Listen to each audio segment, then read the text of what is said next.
When a child is screaming, crying, or completely melting down, most parents think one thing: they're not listening, they're being difficult, they're ignoring me on purpose. But here's the truth most parents never hear.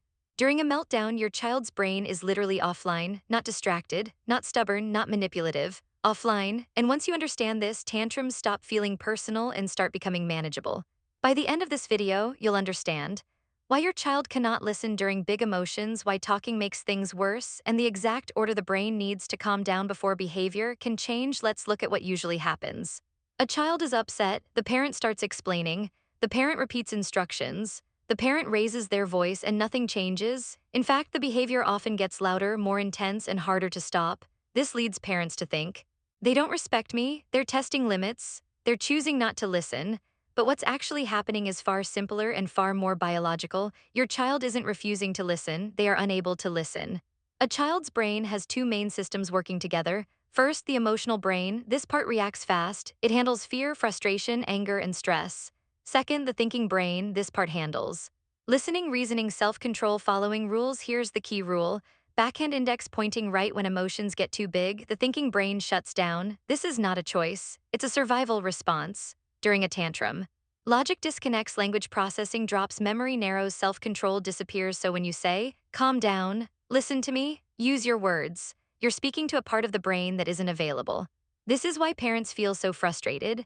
They are talking more, but the child is hearing less.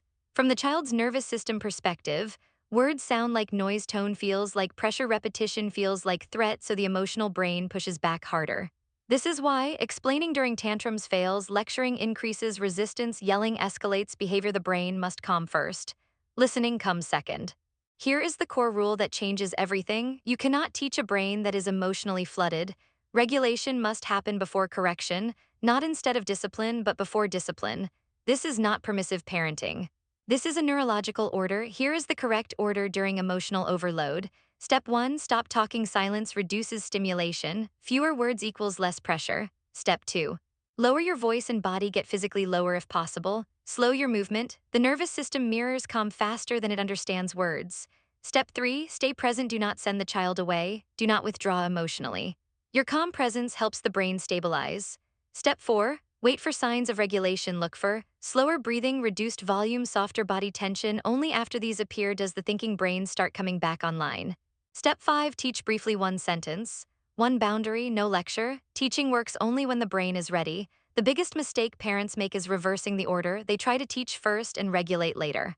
This trains children to escalate, emotions to be heard, depend on conflict, energy, struggle with self-control. Calm regulation teaches self-control. Pressure teaches resistance. If this feels difficult, that's normal. Your child's brain is still developing. The ability to calm themselves comes later, not early. You are not spoiling them by helping them regulate. You are building the brain systems they will use for life.